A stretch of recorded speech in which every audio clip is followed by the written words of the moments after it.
السلام علیکم ورحمۃ اللہ وبرکاتہ۔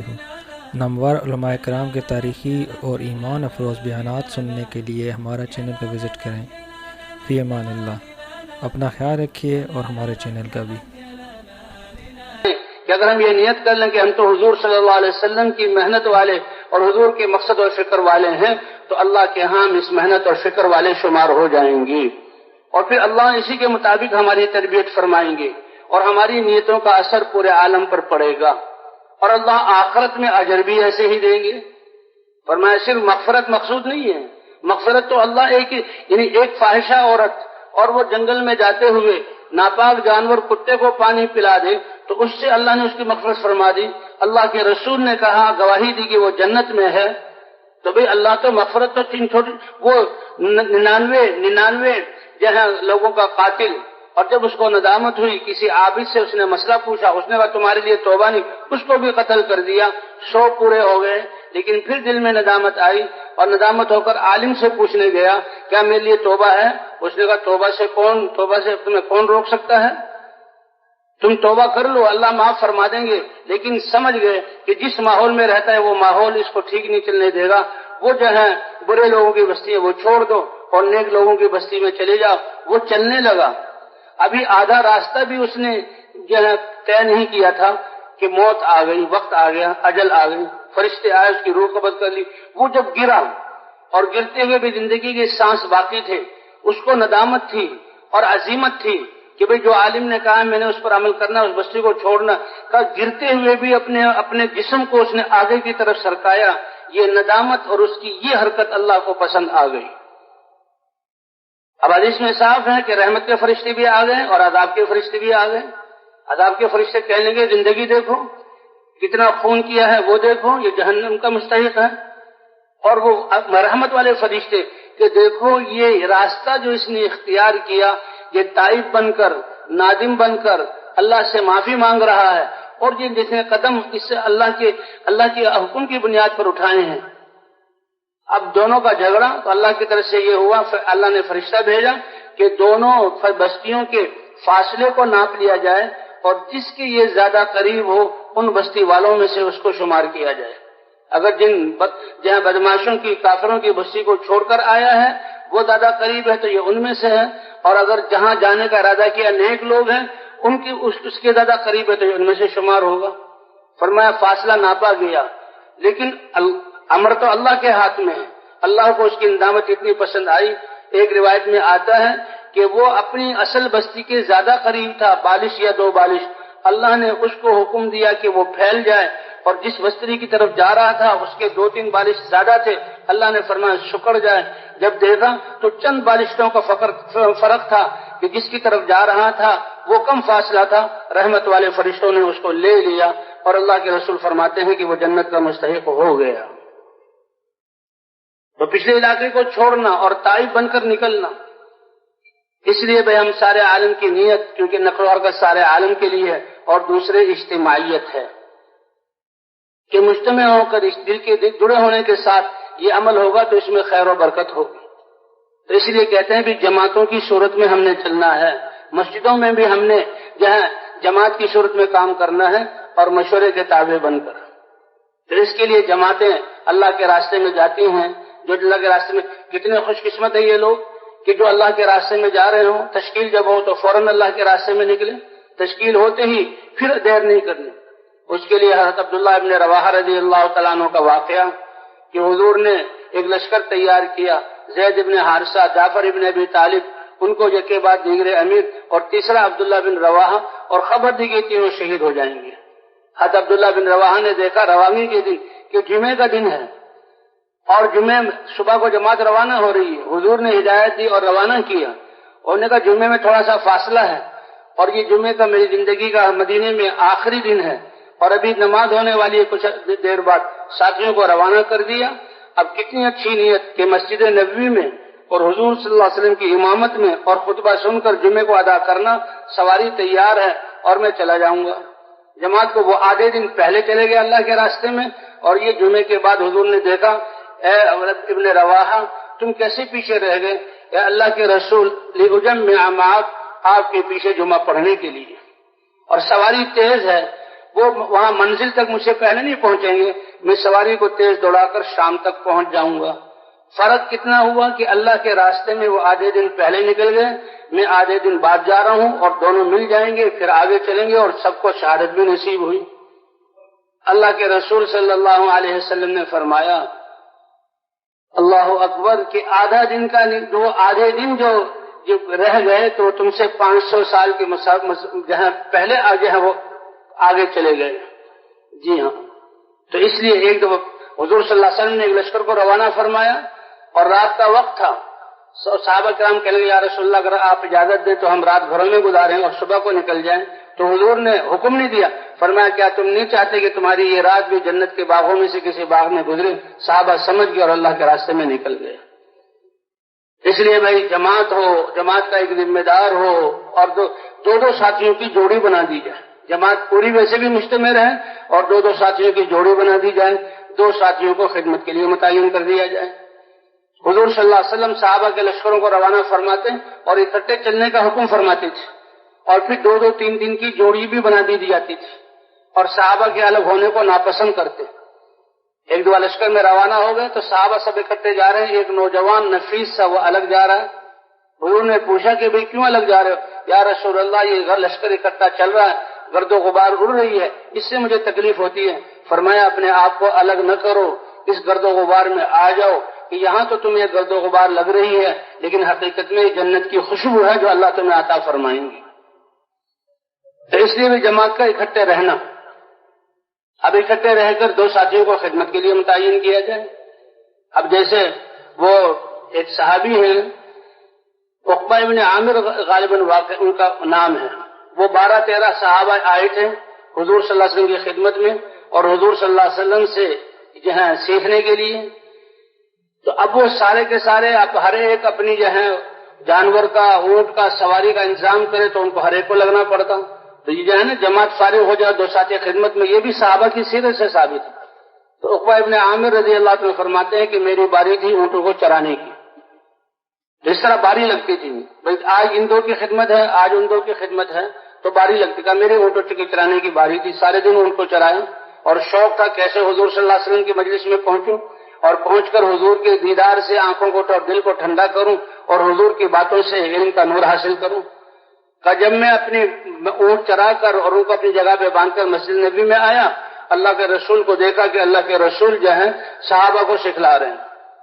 اور کہا میں نے جو سنا حضور صلی اللہ علیہ وسلم سے، حضور یہ فرما رہے تھے کہ جو مسلمان اچھی طرح وضو کر کے اور 2 رکعت نفل نماز پڑھ لے تو اللہ تعالیٰ اس وضو اور نماز کی برکت سے کا وجبت لہ الجنہ، جنت اس کے لیے واجب ہو جاتی ہے۔ عقبہ ابن عامر نے کہا واہ واہ، اللہ کے رسول نے کتنی اچھی بات کی، اللہ کتنے کریم ہیں کہ وضو اچھی طرح کر کے 2 رکعت توجہ کے ساتھ پڑھنے سے جنت واجب ہو گئی۔ تو میری واہ واہ پر کا میرے سامنے میں نے دیکھا تو حضرت عمر تھے،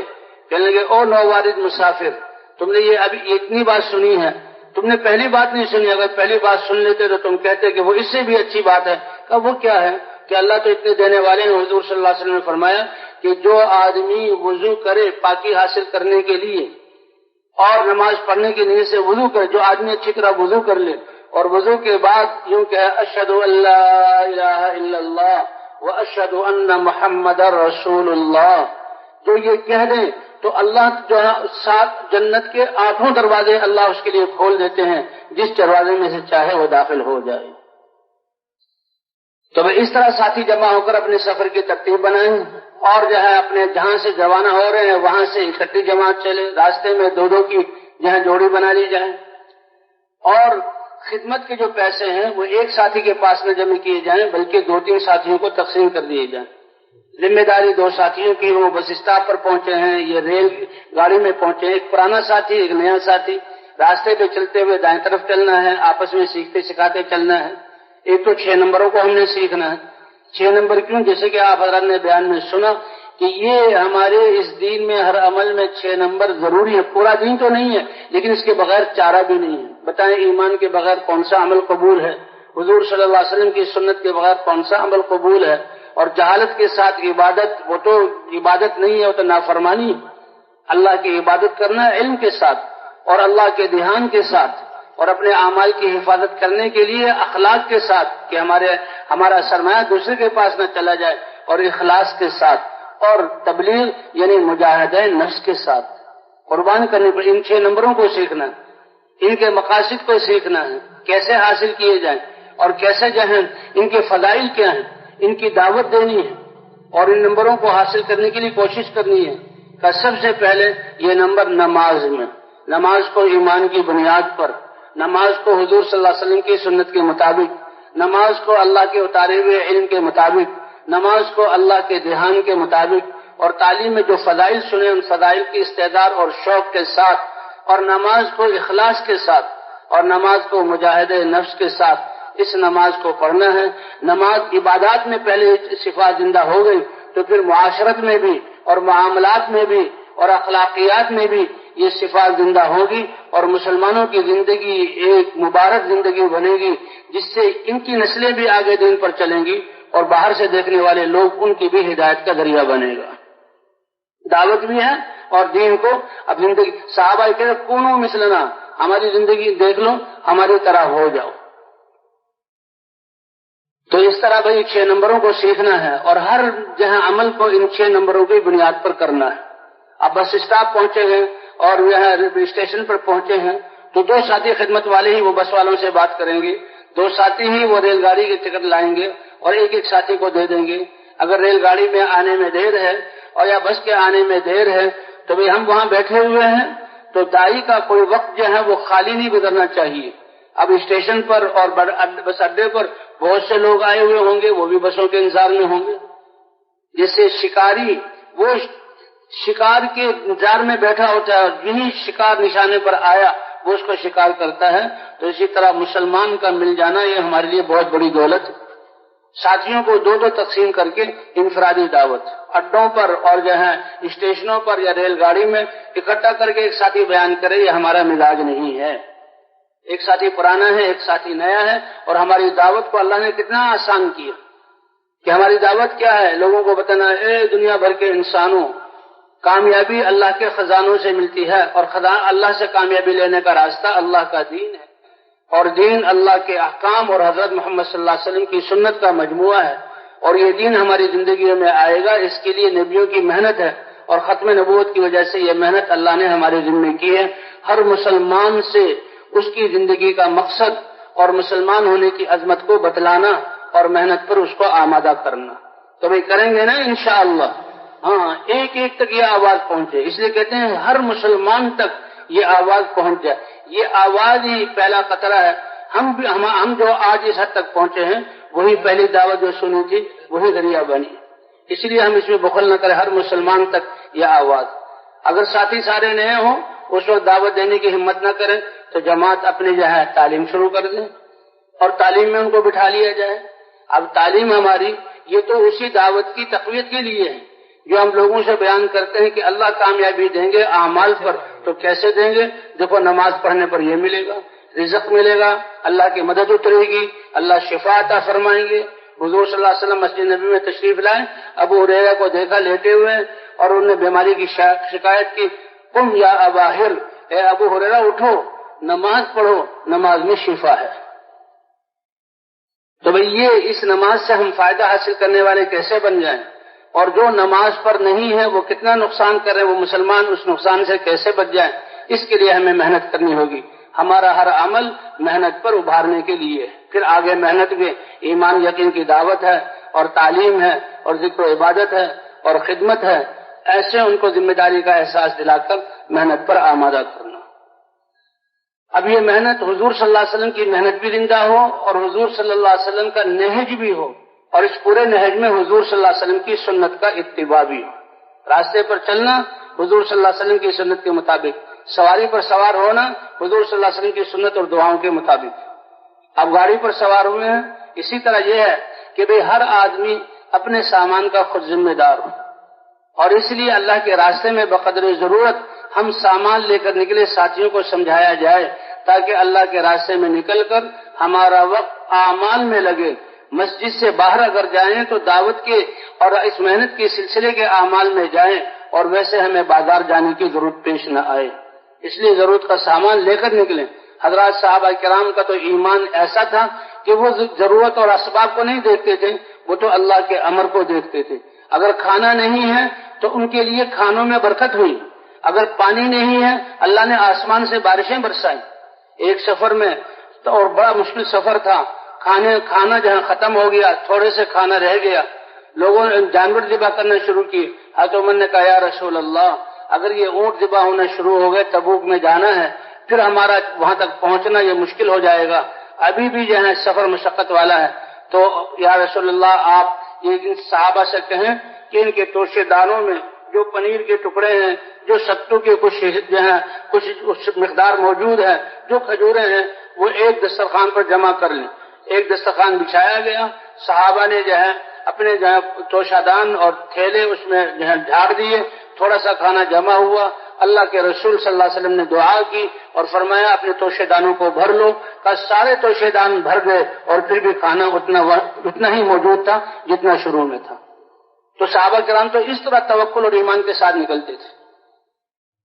پانی کم ہو گیا تو حضور نے پانی جمع کرایا، اور حضور صلی اللہ علیہ وسلم نے وہ چند آدمیوں کے لیے پانی کافی ہوتا، حضور نے اپنے دستہ مبارک اس میں ڈالا اور دعا کی، تو آپ صلی اللہ علیہ وسلم کی انگلیوں سے پانی نکلا چشمے کی طرح، اور وہ برتن بھر گیا۔ صحابہ نے اپنے سارے مشکیزیں اور پانی کے برتن بھر لیے اور پانی پیا بھی اور جانوروں کو پلایا، اور فرمایا پانی اتنا ہی موجود تھا۔ فرمایا یہ پانی جو حضور صلی اللہ علیہ وسلم کے جسم مبارک سے نکلا ہے، علماء فرماتے ہیں یہ آب زمزم سے بھی قیمتی پانی ہے جو اللہ نے صحابہ کو اس دعا اور عمل اور توکل کی بنیاد پر دیا۔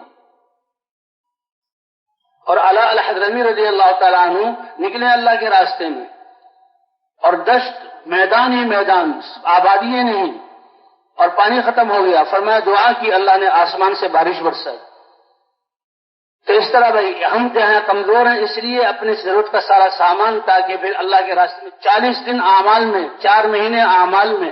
ہمیں چیزوں کے لیے بازار میں نکلنا پڑے، کہ آدمی 40 دن ایسے اللہ کے راستے میں نکلے، محنت کرے اور اپنی جان و مال کو لگائے کہ کوئی خرید و فروخت نہ کرے، تو اللہ تعالیٰ حکمت کے چشمے اس کے دل سے جاری فرمائیں گے۔ تو اس طرح جو ہمارے عمل ہر سنت کے اتباع کرتے ہوئے، سواری آئی ہے، سواری پر دائیں پاؤں سے سوار ہونا، بسم اللہ پڑھ کے سوار ہونا، اور جب کرسی پر بھی سیٹ پر بیٹھ جائیں تو پھر الحمدللہ 3 مرتبہ، اللہ اکبر 3 مرتبہ، اور سبحانک انی ظلمت نفسی، پھر دعا پڑھنا، اور سفر کی دعائیں اور سواری چلنے کی دعائیں، سبحان الذی سخر لنا ھذا وما كنا له مقرنین۔ اور راستے میں بھی ہم نے ان اعمال کو کرنا ہے۔ اگر بس میں جا رہے ہیں تو نماز کا بڑا اہتمام کرنا ہے، نمازوں کو وقت پر جماعت کے ساتھ، اس لیے نظام الاوقات کا معلوم کر لیں کہ جہاں ہم جا رہے ہیں وہاں نمازوں کے اوقات کیسا، جیسے نماز فرض ہے، نماز کے وقت کو پہچاننا، وقت میں پڑھنا یہ بھی ضروری ہے، اب قیام بھی فرض ہے۔ تو اگر گاڑی میں سفر ہے تو نظام الاوقات سے پتہ لگ جائے، اگر کسی اسٹیشن پر گاڑی بہت زیادہ 10-12 منٹ رکتی ہے تو وضو پہلے سے کیا ہوا ہو، اور جو ہی گاڑی رکے صفیں بچھا دیں، اذان دے کر باجماعت نماز پڑھ لیں، اور گاڑی کے چلنے سے پہلے ہم گاڑی میں آ جائیں۔ لیکن گاڑی اچانک کھڑی ہوئی ہے یا بہت تھوڑے وقت کے لیے، تو پھر ساتھی نیچے اتر کر نماز نہ پڑھے، بلکہ گاڑی کے راستوں اور کچھ جگہ کھلی ہوتی ہے وہاں پر جماعت کے ساتھ اور قیام کے ساتھ نماز پڑھے۔ بس میں سفر کر رہے ہیں تو بس والوں سے پہلے بات کر لیجیے، پہلے تو بڑا مشکل ہوتا تھا، اب الحمدللہ کہتے ہیں دین کی محنت چلے گی تو اللہ ماحول بنائیں گے، اب یہ ماحول آسان ہو گیا، اور ہم جو ہے تبلیغ کا کام گھلنے ملنے کا ہے، اختلاط کرنے کا ہے، اس لیے ہم اپنی آسانیوں کو نہ دیکھیں بلکہ دیکھیں کہ لوگوں کا فائدہ کس میں ہے، تو ہم جہاں مل جل کر بیٹھیں اور دوسرے لوگوں کو ساتھ بٹھائیں، اور سب سے پہلے اللہ کے راستے میں دعائیں پڑھ کے سب سے پہلے ہم نے دعوت دینی ہے۔ جو ہمارے ساتھ مسافر ہیں انفرادی دعوت، کیونکہ دعوت جو ہے ہر جتنے بھی دعوت ہے، تعلیم ہے، ذکر و عبادت ہے، خدمت ہے، تو دعوت انفرادی بھی ہے، دعوت اجتماعی بھی ہے، تعلیم انفرادی بھی ہے، تعلیم اجتماعی بھی ہے، سیکھنا سکھانا اجتماعی بھی ہے، انفرادی بھی ہے، اسی طرح نماز اجتماعی جماعتوں کے ساتھ پڑھنا انفرادی بھی ہے، اجتماعی خدمت بھی ہے، انفرادی خدمت بھی ہے۔ تو انفرادی دعوت یہ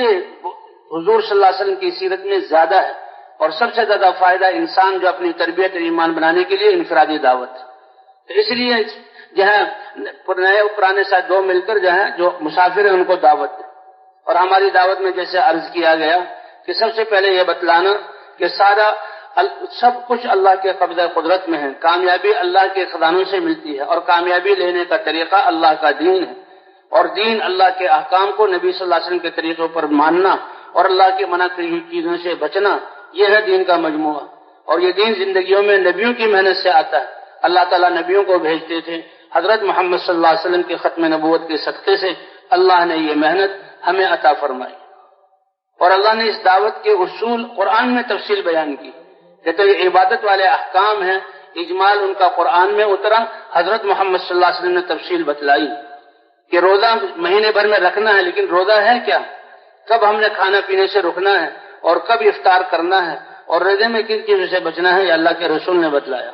قرآن میں بتلایا نمازیں فرض ہیں. اب نمازوں کے اوقات اور ان کی رکعتیں حضور صلی اللہ علیہ وسلم نے حدیث کے ذریعے بیان کی. اسی طرح زکوٰۃ ہے، اسی طرح حج ہے. لیکن دعوت کے آداب، دعوت کے الفاظ، دعوت کے حالات، دعوت کی حکمت یہ اللہ نے قرآن پاک میں بیان کی کہ نبیوں نے کیسے دعوت دی اور اللہ نے نبیوں کو کیسے صبر کرنے کا حکم دیا. نبیوں میں کیسے جو ہے استقلال اور یہ کہ اخلاص کے ساتھ کہ ان اجریہ الا علی اللہ،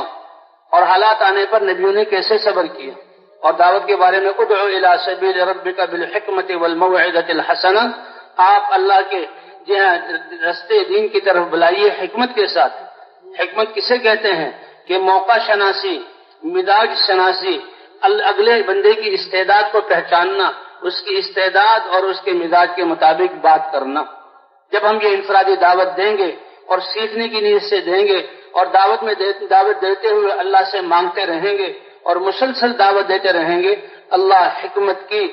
چشمے جاری کر دیں گے. دیکھو 40 دن تک جو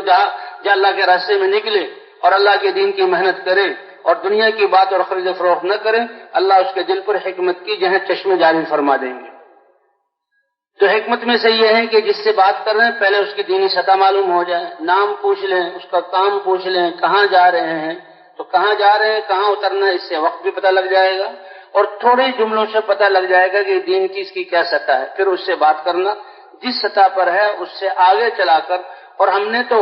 جو ہم چاہتے ہیں کہ وہ دین کی محنت پر آ جائے اس کے لیے اس کی تشکیل کرنی ہے. اس کا ہمارے ساتھ سفر چاہے چند منٹوں کا ہو، اس کے اترنے سے پہلے ہم بات کو مکمل کر چکے ہیں. اللہ نے یہ دعوت ایسی دی کہ اعلان کرنے والا 1-2 منٹ میں اپنا اعلان پورا کر دیتا ہے اور بات کا خلاصہ ذکر کر دیتا ہے. متکلم جہاں گشتوں میں جا کر 2-3 منٹ میں اپنی بات کو بیان کر دیتا ہے. اور اسی طرح بیان میں جہاں چند منٹوں سے لے کر گھنٹوں تک اور سارا دن اس دعوت کو کھینچا جا سکتا ہے. یہ اذان جو ہے مؤذن اذان دیتا ہے، یہ اذان کے کلمات، ہماری دعوت بھی اذان کی طرز پر ہے.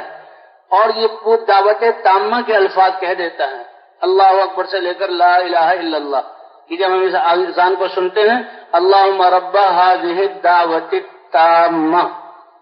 اور جب یہ اذانیں اس دنیا میں شروع ہوتی ہیں، مسجدوں میں شروع ہوتی ہیں، آوازیں فضاؤں میں گونجتی ہیں، وہ شیطان جو ہمارے کاروبار میں حتیٰ کہ نماز میں آ کر ہمارے دل پر بیٹھ کر ہمیں غافل کر دیتا ہے اور یاد ہی نہیں رہتا میں کیا پڑھ رہا تھا، یاد ہی نہیں رہتا کہ میری کتنی رکعتیں ہوئیں، یہ بھلا دیتا ہے طرح طرح کی چیزیں.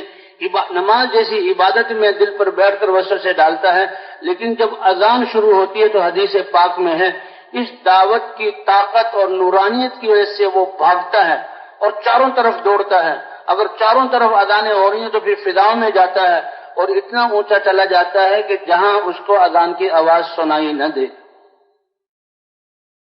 کیونکہ وہ اس دعوت والے کلمات کو سن نہیں سکتا، وہ اس کے سامنے ٹھہر نہیں سکتا. اسی لیے کہتے ہیں کہ دنیا کے باطل کو زائل کرنے کے لیے 100% مسلمان دعوت پر کھڑے ہو جائیں اور دعوت دینا شروع کر دیں، اللہ دنیا کے باطل کو ختم فرما دے.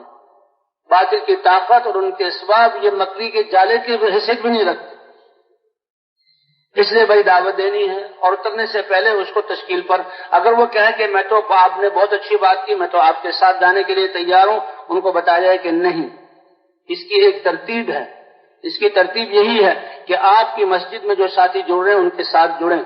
گشتوں میں ان کے ساتھ شریک ہوں، روزانہ وقت دیں اور ان کے ساتھ سہروزے میں نکلیں اور پھر اپنے ہاں سے جماعت بنا کر پھر رائبن اللہ کے راستے میں آئیں. جی ہاں، تو ان کو اس بات کو سمجھایا جائے. اسی لیے کہتے ہیں ہمارا شب جمعہ آج جو بتایا جا رہا ہے کہ بھئی نئے نئے ساتھیوں کو شب جمعہ میں نہ لائے کہ جی وہاں ماحول ہوگا، بیان ہوگا. تو ایسے لوگ کہ جن کا ذہن نہ بنا ہوا ہو شب جمعہ میں لائیں تو وہ سمجھتے ہیں بس شب جمعہ میں آنا یہی بہت کافی ہے، اسی کو پورا کام سمجھ لیتے ہیں. ایسے بھی ساتھی ہیں کہ سالوں سے شب جمعہ میں آ رہے، آگے قدم نہیں رکھتے. اس لیے کہتے ہیں کہ اپنی اپنی جگہ پر ان کو گشتوں میں شریک کیا جائے اور ان کو تعلیم میں شریک کیا جائے اور انفرادی دعوت میں لے کر ان کو جایا جائے اور پھر ان کو سہروزے میں لے کر نکلیں اور جب سہروزے سے اس کام کو سمجھنے لگے اب ان کو مرکز میں لایا جائے. تو اس کے بھی یہ بتا دیا جائے. اور بھائی جب ہم اپنی سواری سے اترے، بس سے اترے، ریل اسٹیشن سے اترے، جمع ہو جائیں. ہماری نیت کی تجدید کہ ہماری نیت کیا، سب سے پہلے تو ہم اس محنت کو سیکھنے کے لیے نکلیں اور دوسری نیت کی یہ کام ہماری ذمہ داری ہے اللہ کا دین دنیا میں زندہ ہو جائے، ہر مسلمان تک یہ پیغام پہنچ جائے اور مسلمان اس محنت کو حضور کے طریقے پر کرنے والا بن جائے اور دوسری قومیں جو بس رہی ہیں اللہ ان کے لیے بھی ہدایت کا نظام بنا دے. جتنی اونچی نیت ہے، جتنی بڑی نیت ہوگی اور جتنی بڑی ذمہ داری کا احساس، اللہ کی مدد بھی اس کے بقدر، پھر تربیت بھی اللہ اسی کے مطابق جہاں فرمائیں گے اور پھر ان کی تسبیح اور ان کا گشتوں میں جانا، ان کی دعوت، ان کی تعلیم، راتوں کا قیام اور ان کی ہر عمل، اس کا اثر پورے عالم پر پڑے گا کیونکہ ان میں سے ہر ایک یہ سمجھتا ہے کہ نبی کی نیابت میں یہ میری ذمہ داری ہے. حضور صلی اللہ علیہ وسلم کے انتقال پر جیسے سورج کے غروب ہونے سے اندھیرا چھا جاتا ہے، حضور کے انتقال پر ارتداد کی، کفر کی آندھیاں چلی اور حضرت ابوبکر صدیق رضی اللہ تعالی عنہ نے امت کو سنبھالا. حضرت اسامہ کے لشکر کو بھی روانہ کیا. صحابہ نے کہا بس اسامہ کا لشکر روانہ ہو گیا، باقی چند ہزار صحابہ ہیں ان کو مدینے کی حفاظت کے لیے یہاں رکھے. ابوبکر نے کہا نہیں، میں نے اللہ کے راستے میں نکالنا ہے، 100% نکالا. فرمایا کہ جب تک یہ دین زندہ نہ ہو جائے،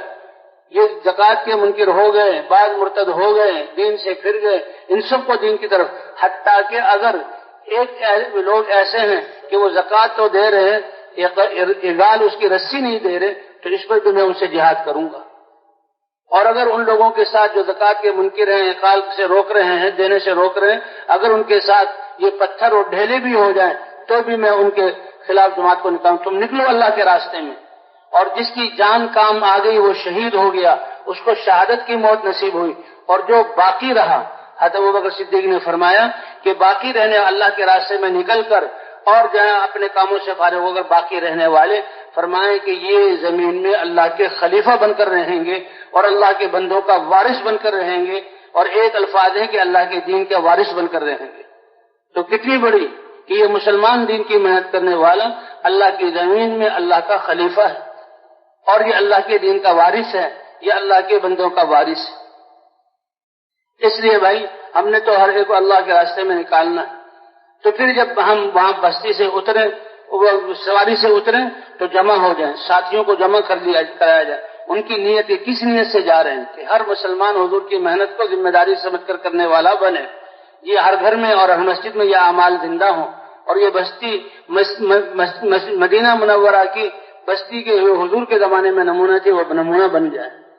اور پھر بھئی سفر میں جو تھکاوٹ ہوتی ہے، کھانا پینا آگے پیچھے ہوتا ہے، یہ ناگواری ہے. اس پر شیطان کوشش کرتا ہے کہ بھئی یہ ناگواری کو ہم عادی نہیں تھے تو ذمہ دار ساتھی اب سنبھالیں ان کو اور یہ کہیں کہ یہ ناگواری اللہ کے راستے میں پیش آئی ہے. اسی کی برکت سے اللہ ہمیں بھی ہدایت دیں گے اور دنیا میں ہدایت کے نقشے جاری ہوں گے. اللہ ایمان والے کی ناگواری اور اللہ کے راستے میں نکلنے کی ناگواری، اس پر اللہ بہت بڑی نعمتیں عطا فرماتے ہیں.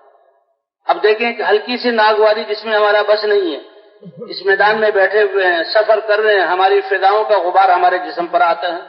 اسی لیے ہم کپڑے بھی دھوتے ہیں اور اسی لیے ہم نہاتے بھی ہیں کہ غبار. تو اللہ کے راستے کا غبار، اس کی کیا قیمت ہے؟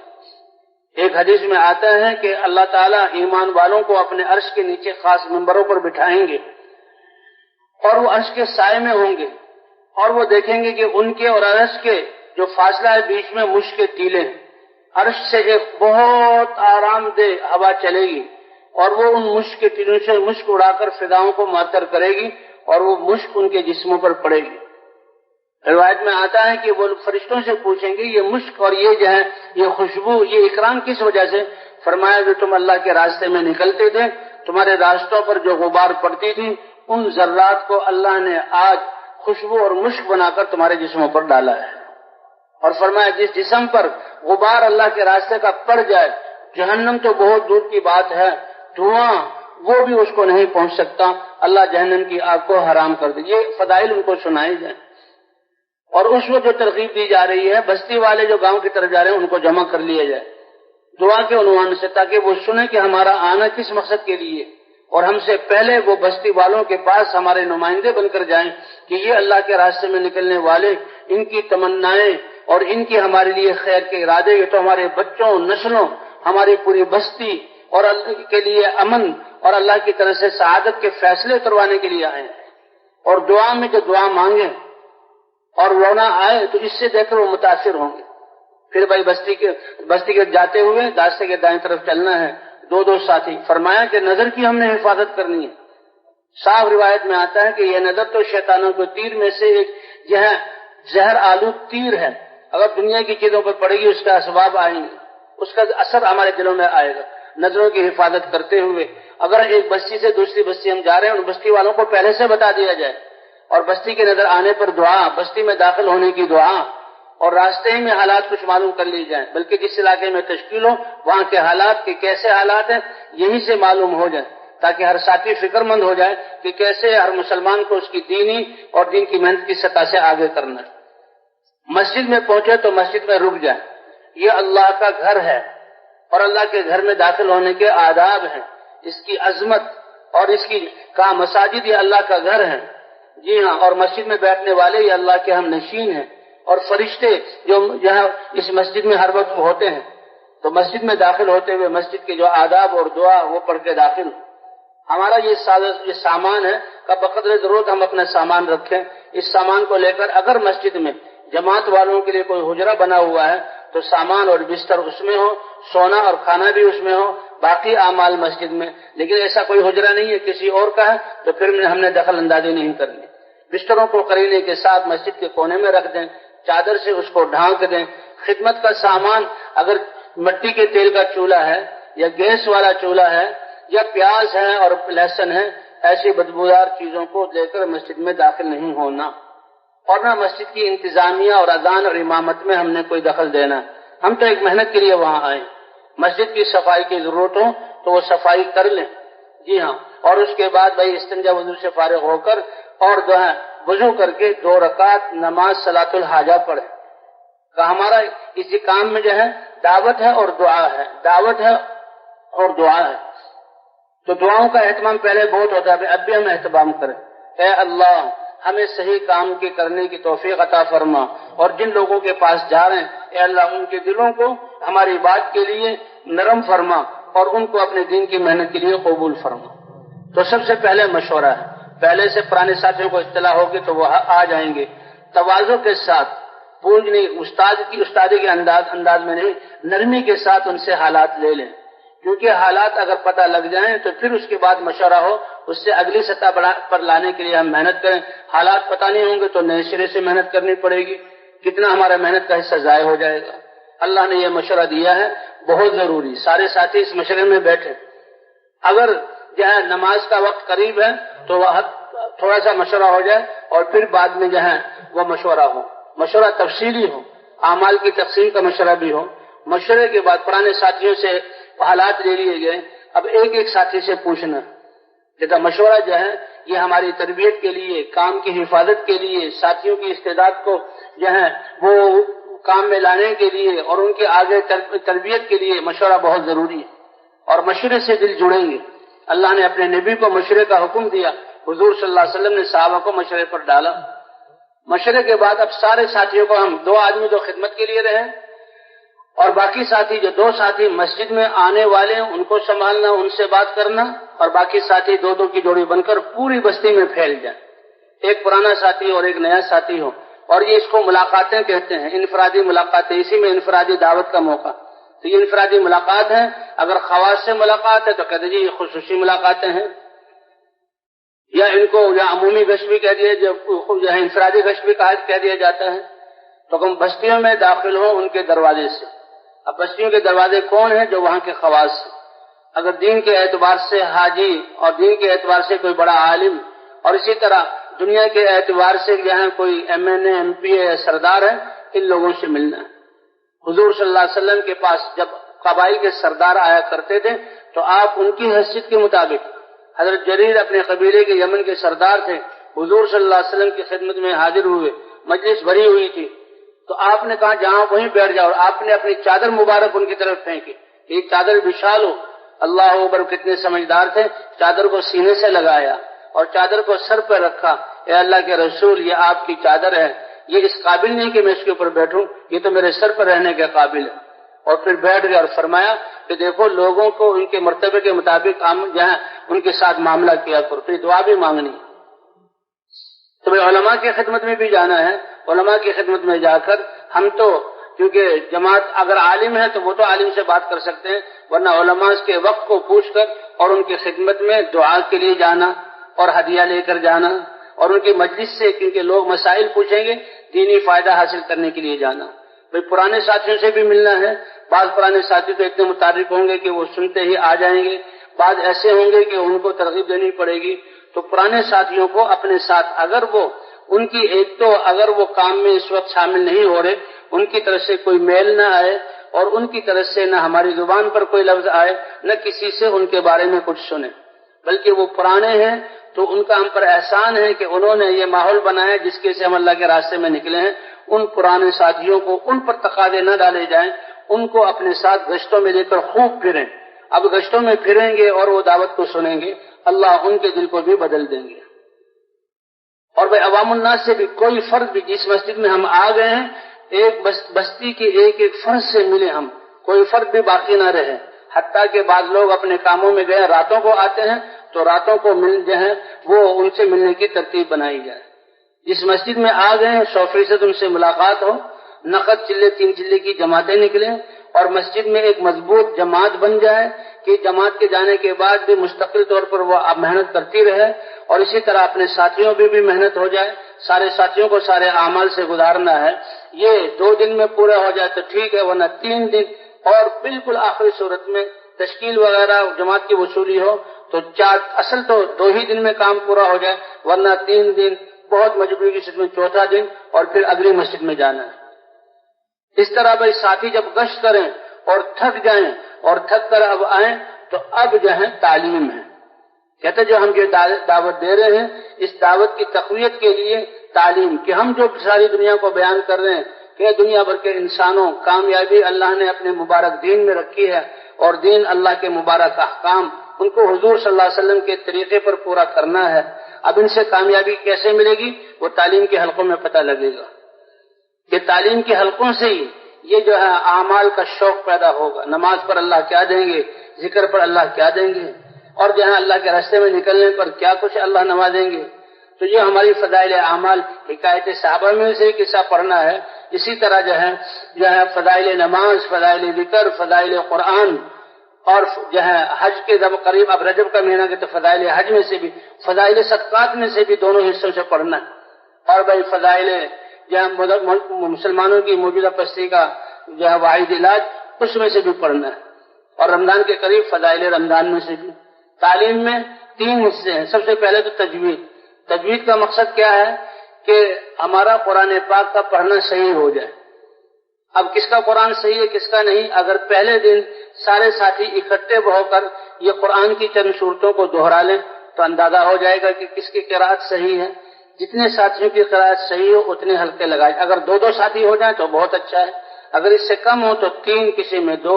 اور اگر اس سے بھی کم ہو تو 4 ساتھی۔ مقصود تو قرآن پاک کی قراءت کے صحیح کرنے کا احساس ہمیں پیدا ہو جائے، سورہ فاتحہ اور چند صورتیں دہرا لی جائیں،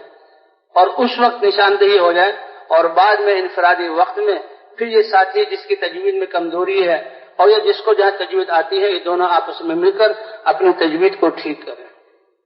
تجوید ٹھیک ہوگی تو نماز ٹھیک ہوگی، نماز ٹھیک ہوگی تو ہماری ساری زندگی کے اعمال، کیونکہ نماز ایسا مبارک عمل ہے، عبادات کو صحیح نہج پر لانا، اس میں سب سے پہلے نماز ہے۔ نماز درست ہو گئی تو ہماری ساری معاشرت اور اخلاقیات اور سارے معاملات اللہ درست فرما دیں گے۔ ان الصلاۃ تنہی عن الفحشاء والمنکر۔ اور بھائی تعلیم کے بعد تعلیم اب ہو تو تعلیم میں فضائل سنیں کہ تھک کر جب آئیں اور پھر جو ہے فضائل سنیں گے تو اللہ ہماری اس محنت پر اتنا اجر دیں گے کہ ہمیں محسوس ہوگا کہ اللہ ہم نے تو بڑے جو ہیں تھوڑے سے اعمال کیے، ٹوٹی پھوٹی محنت کی، اور فضائل جب آدمی سنتا ہے تو اس کی ساری تھکاوٹ دور ہوتی ہے اور اس میں جذبہ پیدا ہوتا ہے۔ اور یہ تعلیم جو ہے وہ 2.5 گھنٹے 3 گھنٹے کی ہونی چاہیے، تجوید کا عمل بھی مکمل ہو اور سارے اجزاء سے پڑھا جائے۔ تعلیم میں جب بیٹھیں تو دھیان سے بیٹھیں اور جاگ کر سنیں اور عمل کرنے کی نیت سے پوری دنیا میں پہنچانے کی نیت سے ہوں، اور آخر میں بھئی ساری جماعت ایک ساتھی 6 نمبروں کا مذاکرہ بھی کرے، ہر ساتھی کھڑا ہو اور 6 نمبروں کو بیان کرے۔ تعلیم کے وقت میں پھر ملاقاتیں نہیں ہیں، اور تعلیم جماعت ایک ہی وقت میں کرے، پوری جماعت اکٹھی ہو۔ اور تعلیم کے وقت میں تعلیمی گشت ہو سکتا ہے کہ 2 کی جوڑیاں بنا کر بازار میں جو لوگ ہیں ان کو مسجد میں لایا جائے اور تعلیم میں بٹھایا جائے۔ جب بازار والے لوگ تعلیم میں آ کر بیٹھے تو 1-2 حدیث پڑھ کر جو تعلیم کرا رہا ہے وہی ان کو ترغیب دے، کیونکہ اصل تو ہر ایک کو ذمہ داری کا احساس دلا کر محنت پر ڈالنا ہے، دعوت پر ڈالنا ہے، اور اس کے لیے پھر یہ تعلیم بھی ہے۔ تو نکلنے پر آمادہ کیا جائے۔ اگر تعلیم والا اس بات کو نہ سنبھال سکے تو الگ انسوں کو لے لیا جائے اور ان کو جو ہے آمادہ کیا جائے۔ ان کی جگہوں پر جا کر یہ انفرادی ملاقاتوں میں، خصوصی ملاقاتوں میں ان کو اتنی دعوت دی جائے اور ایسے فضائل سنائے جائیں اور اللہ کی مدد کے وعدے ان کو بتلائے جائیں کہ اس وقت وہ سمجھ جائیں کہ یہ محنت ہمارے ذمہ ہے اور ہم نے اللہ کے راستے میں نکلنا ہے۔ اس کے بعد بھئی ظہر کے بعد اعلان بھی ہو، اور اس کے بعد جہاں تعلیم یا جہاں ساتھیوں کو ترغیب دے کر کام کا تعارف کرایا جائے، اور اگر اس وقت بھی گشتوں کی صورت بن سکے ساتھیوں کو لے کر گشت کیا جائے، اور وقت زیادہ ہے تو اب ساتھیوں کو لے کر آپس میں جو ہمارے جہاں اجتماعی اور دعوت والے اعمال ہیں ان کا اکٹھے مذاکرہ ہو، اور وہ جو مسائل ہیں اور رہنے سہنے کے آداب ہیں وہ 2 ساتھی جو ہیں، ایک پرانا ساتھی ایک نیا ساتھی، سیکھنے سکھانے میں کلمہ ہمارا ٹھیک ہو، ایمان مفصل اور ایمان مجمل ٹھیک ہو، 6 نمبروں کو سیکھنا ہے، اور بھئی نماز وضو کیسے کرنا ہے، صحیح وضو ہو جائے، نماز صحیح ہو جائے، یہ الگ الگ انفرادی طور پر اس کی جہاں مذاکرہ کرنا ہے۔ اس کے ساتھ ساتھ سارے دن کی محنت کے ساتھ ساتھ پھر ہمارا ایک عمومی گشت بھی ہے کہ جیسے مسجد میں ماحول ایک پوری جماعت بن کر جی ہاں اللہ کے راستے میں عمومی گشت کا جو وقت ہے تو اصل کہ جس وقت میں لوگ اپنی جگہوں پر ملیں اور اس گشت کے بعد لوگ مسجد میں آ سکیں۔ ہم ایسے نہیں ہیں کہ بس اسپیکر کھولا بیان شروع کر دیا، ہماری محنت میں جو پہلے اپنے آپ کو تھکانا ہے اور خوب اپنے آپ کو جہاں گھلانا ہے اور ایک تک آواز پہنچانی ہے، اور پھر جمع کر کے جتنے ہماری جو ہے ملاقاتوں میں جان ہوگی ہم دعوت دیں گے، تیار کریں گے، اتنے ہی ہمارے بیان میں لوگوں کی وصولی، اور ہم نے نیت یہ کرنی کہ ہر گز سے نقد اللہ کے راستے میں جماعت نکالنی۔ 6 روزہ تو ان کے مقامی کام کا حصہ ہے، جماعت کے آنے سے تو یہ ہر مسجد سے 3 چلے کی جماعت نکلے، یہ ہمارا عزم ہوگا، محنت ہوگی، رات کو دعائیں ہوں گی تو اللہ اس کو وجود عطا فرمائیں گے۔ تو عمومی گشت یہ بھی ہمارا بڑا اہم عمل ہے۔ عمومی گشت کے لیے عمومی گشت میں جی ہاں عصر کے بعد ترغیب ہو، عصر اور مغرب کے بعد مغرب کے درمیان بہت تھوڑا سا وقت ہوتا ہے تو ترغیب کو بہت زیادہ لمبا نہ کیا جائے، اس میں دین کی اہمیت اور دین کا اس محنت سے زندہ ہونا اور اس ذمہ داری کو سمجھا کر فضائل سنا کر ان کو گشت پر نکلنے کے لیے آمادہ کر لیا جائے۔ اب جو آمادہ ہو جائیں ان کو آگے کر لیا جائے، ان کے لیے آداب وہی بیان کر دیں یا مسجد سے باہر بیان کر دیں، اور آداب مسجد جماعت میں ایک امیر ہوگا، ایک متکلم ہوگا اور ایک رہبر ہوگا، ایک ساتھی بیٹھ کر بات کرنے والا ہو اور اسی طرح 1-2 ساتھی ذکر اور استقبال میں بھی ہوں۔ یہاں بیٹھ کر بات کرنے والا یہ بھی 6 نمبروں کی میں بات کرے اور ایسے بات کرے کہ ہر نمبر کے ساتھ کہ اس کا حاصل ہونا نکلنے اور محنت کے ساتھ ہے، تاکہ مختلف اوقات میں آنے والے ساتھی جو وہ بات کو سنے ہر ایک یہ سمجھے کہ یہ تبلیغ والے ہمیں تو ایک ذمہ داری کا احساس دلا رہے ہیں اور ہمیں ایک محنت پر کھڑا کر رہے ہیں۔ لمبے قصے شروع نہیں کیے جائیں۔ یہاں جماعت جو گشت کے نکلے دعا رہبر ساتھی بھی مناسب ہو،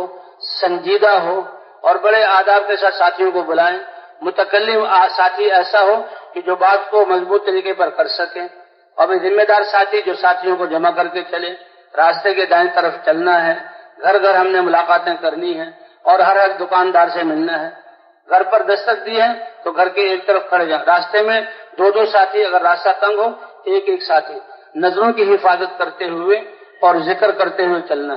ہمارے ذکر سے نہ شور شرابہ ہو نہ بالکل خاموشی ہو. کہتے ہیں شہد کی مکھیوں کی بنبناہٹ کی طرح، اور نظروں کی حفاظت کرتے ہوئے چلنا. اب ساتھی جب گھر سے باہر آئے تو ایسے کھڑے نہ ہو دروازہ کھلنے سے ہماری نظر جو ہے گھر کے اندر چلے جائے. اب متکلم رہبر ساتھی بڑے جو ہے سلیقے کے ساتھ، بھئی یہ بھائی آئے ہیں مسجد سے آپ سے ملنے کے لیے، بڑا اہم پیغام لے کر ان کی بات کو سن لیں. متکلم مجھ سے ایسا ملے جیسے پرانی شناسائی ہو. جی ہاں، اللہ تعالیٰ نے اسلامی بھائی چارہ ہمیں دیا ہوا ہے، تو اس سے جو ہے جم کر بات کریں. کہ بہترین متکلم وہ ہے جس کی بات مختصر ہو اور نقد تیار کر لیا جائے. کہتے اب ہم اللہ کی طرف متوجہ ہیں، دعائیں کر رہے ہیں، تو متکلم جو جب بات کرے سب ساتھی خاموش ہو جائیں. متکلم بھی اپنی بات جو کہہ رہا ہے اس کی طرف اپنے دل کی توجہ ہو، اور سارے ساتھی اس دعوت کو سنیں. کہ بار بار دعوت کو سننے سے اللہ ہمیں اس دعوت کا نور عطا فرمائیں گے، اور اس کو نقد مسجد میں لانے کی کوشش کی جائے. اگر وہ ساتھی تیار ہو جائے تو جماعت کا ایک ساتھی، یہ گمان ہمارا بہت اچھا ہو، ماشاء اللہ یہ بھائی ہماری دعوت کو سن کر تیار ہو گیا، اب یہ کتنا قابل اکرام ہے، تو اس کے ساتھ میں مسجد تک چلوں، مسجد تک اس کو جہاں چھوڑ کر پھر میں آ جاؤں، تو اس کے اکرام کی نیت سے. اور راستے میں وہی دین ایمان کی بات کرتے ہوئے استقبال کے حوالے کر دے، اور استقبال والا جو ہے وہ جو بیٹھ کر بات ہو رہی ہے اس بات میں اس کو بٹھا دے. اس طرح جماعت نے ذکر کے ساتھ جو ہے اور فکر کے ساتھ گشت کرنا ہے. جو دکاندار بات سننے کے لیے آمادہ نہ ہو تو اس کو کہہ دیا جائے فارغ ہو کر آپ مسجد میں آ جائیں. اور جب متکلم اگر بات صحیح کر رہا تو ٹھیک ہے، اگر اس کی بات میں کچھ تھوڑی بہت کمی ہوتی ہے تو ذمہ دار ساتھی سمجھا دیں. اگر بات قابو میں نہ آئے تو متکلم کو بدلا بھی جا سکتا ہے. اب جب وقت اتنا رہ جائے کہ واپس جا کر جن ساتھیوں نے وضو کرنا ہو وہ وضو کر کے وہ جو ہے جو صف اول میں اور تکبیر اولیٰ کو پا سکتے ہیں، جماعت کو جمع کر لیا جائے اور سمجھایا جائے کہ اتنا عظیم نبیوں والا کام اور کرنے والے ہم کمزور سے ہم سے کمی ہوئی ہے، اس کا اعتراف ہو. تو بھائی اب ندامت کے ساتھ اور استغفار کے ساتھ ندامت اور استغفار ہم مسجد میں واپس آئیں اور اس عمل میں بیٹھ کر پھر اجازت لے کر اپنی نماز کی تیاری کر کے صفوں میں بیٹھ جائیں. عام طور پر ان عام حالات میں عصر اور مغرب کے درمیان گشت ہوتا ہے، مغرب کے بعد بیان ہوتا ہے. تو مغرب کے بعد اعلان، تو یہ اعلان بھی ہماری بہت اہم چیز ہے. اعلان کرنے والا امام کے پیچھے مسجد کے بیچ میں کھڑا ہو اور واضح طور پر صاف الفاظ میں اعلان کرے. اور ہمارا اعلان بھی پوری دعوت ہے. میرے بھائیوں، اللہ نے میری اور تمام انسانوں کی آنے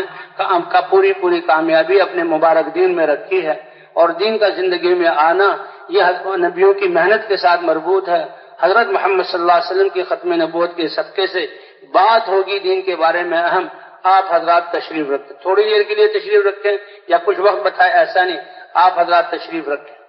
اور وہ یہ بات پوری کر لیں. اس کے بعد ساتھی جو ہیں سنتیں پھیل کر پڑھیں، ساتھیوں میں گھل مل کر، تاکہ سنتیں مختصر پڑھیں، تاکہ سنت کے بعد بغیر کسی شور شرابے اور بغیر کسی جھگڑے کے ایک ہر دائیں بائیں والوں کو سمجھا کر بیان کی طرف متوجہ کیا جائے. جس کے دن میں بیان ہو وہ بھی، اور باقی ساری جماعت متفکر ہو. یہ نہیں جس کے دن میں بیان ہو اب اس کی ذمہ داری ہے ساری جماعت اللہ سے مانگے. بیان کرنے والا بھی بیان سے مقصود یہ نہیں کہ بھئی مختصر بیان کیا جائے، بلکہ جس سے ہماری بات پوری ہو جائے اور تشکیل وجود میں آ سکے. اگر وقت تھوڑا ہے تو تھوڑے وقت میں مقصود تو تشکیل ہو اور بات کا سمجھانا ہو. بھئی متکلم جب وہ بیان کرنے والا بیان کرے، پھر تشکیل والا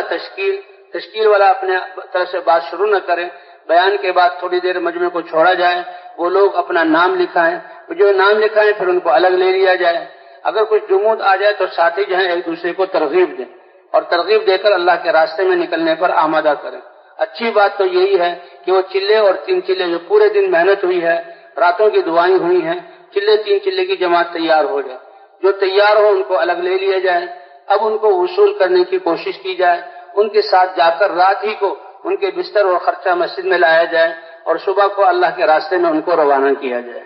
تو کوشش کریں گے نا ایسے انشاءاللہ. تو یہ دن بھر کی محنت ہے، پھر راتوں کی بھی محنت ہے. اللہ نے اس محنت کے لیے دن کی دعوت اور رات کی دعا. اللہ کے رسول صلی اللہ علیہ وسلم کو بھی کہ دن میں تو آپ نے انسانوں کے سمندروں میں تیرنا ہے اور لوگوں کو اللہ کے عذاب سے ڈرانا ہے، اور آپ دعوت دیتے ہیں لوگوں لا الہ الا اللہ کہہ دو فلاح پا جاؤ گے، اور رات کے لیے ہے قم اللیل الا قلیلا، ابتدا میں تو یہی حکم تھا کہ تھوڑا سا سو جائیے اور باقی ساری رات کھڑے ہو جائیے، تہجد کی نماز کا حکم تھا، تو تھوڑا سا جو سونا ہے اس ڈر سے کہیں تھوڑے سے سونے سے زیادہ نہ ہو جائے، صحابہ ساری رات جاگتے تھے۔ پھر اللہ کی طرف سے آسانی قم اللیل الا قلیلا نصفہ او انقص منہ قلیلا او زد علیہ ورتل القرآن ترتیلا۔ تو ہم بھی اللہ کے راستے میں نکل کر جہاں راتوں کو تہجد پڑھنا، تہجد سے ہماری نمازوں میں درستگی آئے گی۔ جی ہاں، اور تہجد ان ناشئۃ اللیل اشد وطئا واقوم قیلا، راتوں کو اٹھنا اور اس راتوں کو رونا، اس سے ہماری دن کی طاقت میں مضبوطی آئے گی۔ جی ہاں، اور نفس کو یہ جہاں کی اصلاح کرنے والی یہ بڑی قوت والی چیز ہے راتوں کو اٹھنا۔ تو راتوں کے اعمال جو ہمارے ہیں، لمبی لمبی رکعتیں پڑھنا، اس میں قرآن پاک کا پڑھنا، پھر دعا کا کرنا، دعا کے بعد قرآن پاک کی تلاوت ہے، اور اذکار جو فجر سے پہلے پہلے ہمارے پورے ہو جائیں۔ تو اس کی کوشش کریں گے نا انشاءاللہ۔ جی ہاں، وبالاسحار هم يستغفرون تتجافى جنوبهم المضاجع يدعون ربهم خوفا وطمعا ومما رزقناهم ينفقون۔ یہ صحابہ جو محنت کرنے والے، ان کی صفات کہ ان کے پہلو آرام گاہوں سے الگ رہتے ہیں اور یہ راتوں کو اٹھ کر استغفار کرتے ہیں۔ کہا جب یہ انسان شہروں میں فساد پھیلاتے ہیں، سرکشی پہ آ جاتے ہیں، اللہ کی ناراضگی والے اعمال کرتے ہیں، تو اللہ ارادہ فرماتے ہیں کہ ان کو ہلاک کیا جائے، ان پر عذاب اتارا جائے، لیکن راتوں کو اٹھ کر تہجد پڑھنے والے، استغفار کرنے والے، اور یہ دودھ پیتے بچے اور بہت سارے نیک لوگ، تو ان کی وجہ سے اللہ عذاب کو رفع فرما دیتے ہیں۔ اس لیے بھائی اللہ کے راستے میں نکلنے والے جیسے یہ دن بھر اپنے اعمال کی اہتمام کریں، یہ رات کو اٹھنے کا بھی اہتمام کریں، اور ہم تو انہی 4 اعمال میں لگے رہیں، یا دعوت میں لگے ہوئے ہوں، یا تعلیم و تعلم میں ہوں، یا ذکر و عبادت میں ہوں، یا خدمت میں ہوں۔ حضور صلی اللہ علیہ وسلم خود اپنے لیے خدمت متعین کرتے تھے، صحابہ کی تعین کہ فلاں جو ہے وہ جانوروں کو چرائے گا، فلاں سالن پکائے گا، فلاں گوشت کاٹے گا، اور اپنے لیے حضور صلی اللہ علیہ وسلم فرماتے تھے وَأَنَا أَجْمَعُ لَكُمُ الْحَطَبَ، اور میں تمہارے لیے لکڑی چن کر لاؤں گا۔ جو عرب کے ایک عالم نے بتایا کہ لکڑی چننا آپ یہ نہ سمجھیں کہ پاکستان اور جہاں یہ جو ہے زرعی علاقوں میں لکڑیاں بہت ہیں، بہت آسان ہے، تھوڑی دیر میں چن کر لے جائیں گے۔ یہ حضور نے اپنے صحرا کے اعتبار سے کہا ہے کہ جو سورج نکل رہا ہو، اپنی گرمی برسا رہا ہو، ریت گرم ہو رہی ہو، اور صحرا میں کوئی درخت نہیں ملتے، وہ تو چھوٹے چھوٹے پودے ہوتے ہیں، ان کو اکھاڑنا، ان کو جمع کرنا، تو سب سے مشکل کام ایندھن جمع کرنا ہے۔ اللہ کے رسول اپنے لیے منتخب کرتے تھے وَأَنَا أَجْمَعُ لَكُمُ الْحَطَبَ۔ اس لیے بھائی خدمت جو ہے یہ بھی ہمارا خدمت میں ساتھیوں کو متعین کرنا، اور خدمت والے ہم تو اپنا سب کچھ لگائیں گے اور اپنا سب کچھ خرچ کریں گے، اور لوگوں کے پاس جو کچھ ہے اس کی طرف ہماری نظر نہیں ہوگی۔ اگر کوئی دعوت کرنا چاہتا ہے تو دعوت قبول کرنا یہ اس کی دلداری کے لیے ہے، اس کو کام کے قریب کرنے کے لیے ہے، نہ اس لیے کہ ہمارے پیسے بچ جائیں۔ ہمارا جذبہ تو سب کچھ لگانے کا، اور ہم نے تو اجر اللہ سے لینا ہے۔ حضرات انبیاء کرام کا یہی کہ ان کی سیرت اور سنت تھی کہ سب کچھ لگا کر کہ اجر اللہ سے لیں گے۔ تو انشاءاللہ راتوں کو بھی اٹھنے کا اہتمام کریں گے نا، اللہ تعالیٰ قبول فرمائے۔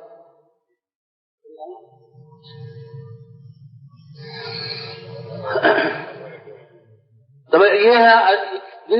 ایسے اعمال ہر وقت ان اعمال میں لگے ہوں، جیسے نماز میں قیام ہے، رکوع ہے، سجدہ ہے، قومہ اور جلسہ ہے۔ یہ ایسے اعمال ہیں کہ چھوٹا بچہ بھی گھر میں اپنے باپ کو دیکھا نماز پڑھ رہے ہیں، دستک ہوتی ہے، اور لوگ وہ آنے والا بھائی والد تمہارے ابا ہیں کہ جی ہیں، کیا کر رہے ہیں کہ جی نماز پڑھ رہے ہیں۔ اب باپ نے بتایا نہیں تھا کہ میں نماز پڑھ رہا ہوں، بلکہ وہ اس کا قیام، رکوع، سجدہ، اس سے وہ پتہ لگا لیتا ہے کہ یہ جو ہے نماز پڑھ رہے ہیں۔ تو اس طرح ہمارے حضرات فرماتے ہیں کہ ہم یا تو سب سے پہلے دعوت میں لگے ہوئے ہوں، یا تعلیم و تعلم میں لگے ہوئے ہوں، یا ذکر و عبادت میں لگے ہوئے ہوں، یا خدمت میں لگے ہوئے ہوں۔ اس سے اب یہ اجتماعی اعمال بھی ہیں اور یہ ہمارے انفرادی اعمال بھی ہیں۔ جسے بتا دیا گیا انفرادی دعوت، مسجد میں جو ساتھی ہیں ان کو بھی دعوت دینی ہے، ایک ایک کے پاس ہم نے جانا بھی ہے۔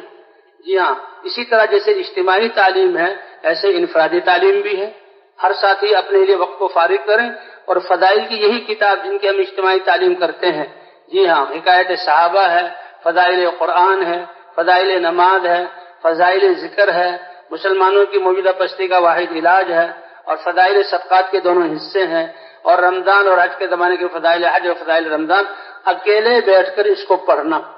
اور ایسے پڑھنا کہ جیسے اللہ کا رسول اور اللہ ہمیں خود خطاب کر رہے ہیں، جسے کل بتایا گیا، جی ہاں، کہ فضائل کی کتاب ایسے کہ پہلے آیات اس کے بارے میں حضرت شیخ نے لکھی ہیں، اور پھر جو ہے احادیث پاک ہیں فضائل کی، اور اس کے بعد فائدے کی صورت میں اس کے آداب ہیں۔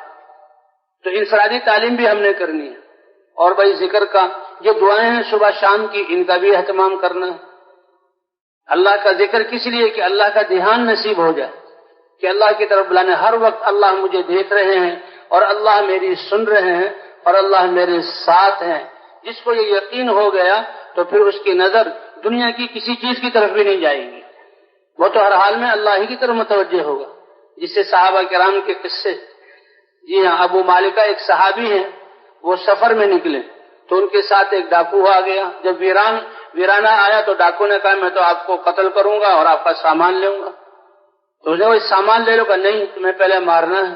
اب اور کوئی چارہ کار نہیں تھا، اب یہ صحابی ہیں تو انہوں نے یا ارحم الراحمین اللہ کو پکارا، پھر دوسری دفعہ کا یا ارحم الراحمین، اور پھر تیسری دفعہ کا یا ارحم الراحمین۔ تیسری دفعہ کہنا تھا کہ انہیں دیکھا کہ ایک شہسوار فضا میں نمودار ہوا اور اس کے سامنے ہاتھ میں نیزہ تھا، اور اس نے نیزہ اس ڈاکو کو ایسا مارا کہ وہیں قتل ہوا اور آگ زمین سے نکل پڑی۔ اس نے کہا او اللہ کے بندے تم کون ہو؟ کہ میں فرشتہ ہوں، میں تمہاری مدد کے لیے آیا ہوں۔ کہ تم نے پہلی دفعہ جو یا ارحم الراحمین کہا تو فرشتوں میں کھلبلی مچ گئی، کتنی مانوس آواز ہے، اور یہ مانوس آواز کیوں کہ اس کا ذکر، اس کی تلاوت، اس کے اعمال آسمانوں پر پہنچ رہے ہیں۔ اس لیے کہتے ہیں کہ یہ انسان جب اعمال کرتا ہے تو ان اعمال کی وجہ سے آسمان والوں میں بھی اس کا تذکرہ ہوتا ہے، یہ آسمان کے دروازے بھی ان کے اعمال سے مانوس ہوتے ہیں۔ جی ہاں، فرشتوں میں کھلبلی مچی، اور پھر جب تم نے دوسری دفعہ کہا تو میں نے اللہ سے اجازت چاہیے، اے اللہ اس اپنے بندے کی خدمت کے لیے مجھے موقع دیں، اور جب تیسری دفعہ تم نے یا ارحم الراحمین کہا میں پہنچ گیا اور تمہاری حاجت کو پورا کر دیا۔ تو اس لیے وہی ہم نے تو دعا اور اعمال، یہ ہر وقت کی جو دعائیں ہیں، اور خاص طور پر اللہ کے دھیان کے لیے یہ 3 تسبیحات تو ہم نے صبح شام کرنی ہے۔ صبح کی تسبیحات فجر سے پہلے باوضو ہو کر، قبلہ رخ ہو کر، یہ تیسرا کلمہ سبحان اللہ، الحمدللہ، لا الہ الا اللہ، واللہ اکبر۔ اب سبحان اللہ میں کہ اللہ کہ ہے اللہ آپ کی ذات ہر عیب سے، ہر کھوٹ سے، ہر کمی سے پاک ہے، اس کا استحضار۔ اے اللہ تمام کمالات اور تعریفیں کوئی کرے یا نہ کرے، ساری سبح للہ ما فی السماوات و ما فی الارض، انسان اور جنات کے علاوہ ساری کائنات کی ایک ایک چیز اللہ کی تسبیح بیان کر رہی ہے، اور ایمان والے اللہ کی تسبیح بیان کرتے ہیں، یسبح للہ ما فی السماوات و ما فی الارض، اور ساری کائنات نماز اور اپنی عبادت میں لگی ہوئی ہے۔ اللہ فرماتے ہیں یہ تسبیح کرتے ہیں اور یہ نماز پڑھتے ہیں، تم ان کی تسبیح اور تم جہاں ان کی نماز کو نہیں جانتے۔ الحمدللہ، تو اے اللہ تمام خوبیاں کمالات آپ کے لیے ہیں۔ یہ اللہ اکبر، اے اللہ آپ سب سے بڑے ہیں۔ کہ اللہ کی کبریائی کے لیے اللہ نے قرآن کی آیات میں سمجھا دیا کہ ساری کائنات جمع ہو کر اللہ کی تعریف کے کلمات لکھیں، اور پھر یہ اسباب ختم ہو جائیں پھر لکھیں تو بھی اللہ کی بڑائی کے کلمات جو ہیں وہ ختم نہ ہو۔ تو یہ اہتمام کریں گے نا انشاءاللہ۔ جی ہاں، استغفار کی تسبیح ہے اور درود شریف کی اس تسبیح ہے کہ جو ایک دفعہ درود پڑھے گا اللہ 10 رحمتیں نازل فرمائیں گے، جو استغفار کا اہتمام کرے گا اللہ ہر تنگی سے راہ نکالیں گے، ہر پریشانی سے جہاں خوشی عطا فرمائیں گے، اور اللہ رزق کا بندوبست اور سارے کام ایسے بنائیں گے کہ عقل والوں کی عقل بھی وہاں پہنچ نہ سکے۔